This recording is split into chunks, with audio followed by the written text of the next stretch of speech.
if you want to start skydiving, that's always a good thing, especially when you first get here, because he's going to be trying to escape.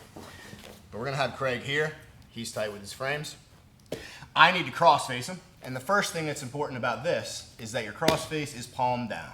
The reason for that, I explained this to you once, is if your palm up, there's a little space between your bicep and your forearm, but when you turn that down, that goes away. Don't know the anatomy of why that happens, but it's true.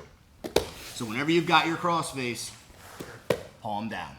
Now, to go for this arm triangle, I need to collect his arm. It's probably not going to be as easy as just scooping this up and driving it across. If you can do that, Godspeed. Probably not going to happen.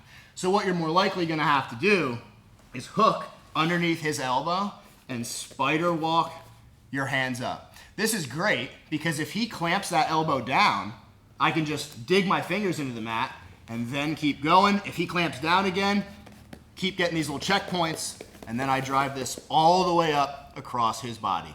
Now, I've seen some people will let go with this hand, grab the tricep, and push. That's okay, but if he knows what's going on, which Craig definitely does, when I let go to go grab the tricep, he's just gonna bring this arm back inside, lost my progress. So instead of doing that, what I recommend you guys do is keep your hands where they are, use your head to get onto the back of his arm. Now use this hand to adjust if you have to. And it's also important that your shoulder is underneath his chin. So if you have to readjust here, that's cool.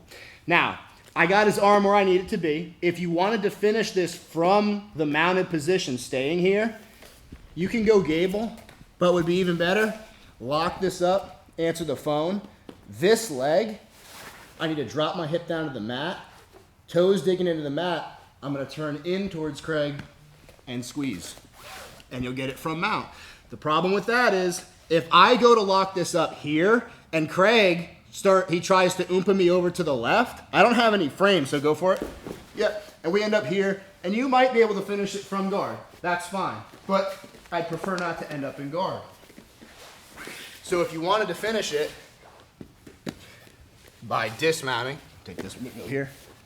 Yep. Reach, grab into his armpit. You don't want to lock this up here because like I just showed, he might be able to roll you over into guard. Use this other hand in post and lean your weight down to your left. If Craig goes to roll me over now, I've got this post. Now what we're gonna do is windshield wiper this foot up over across his belt line. It's important that you windshield wiper and you don't step, look at all this space. We don't want that. So we're just gonna windshield wiper that over, catch it on his hip. Now I'm gonna sink my weight down to the mat. I prefer to get a gable grip here to finish, but nothing says you can't finish with that rear naked choke lock answering the phone. But if you wanna do that, I recommend you drive him up onto his side to create that space. If you wanna finish with a gable, you don't have to do that. Dig your toes into the mat and walk as you squeeze.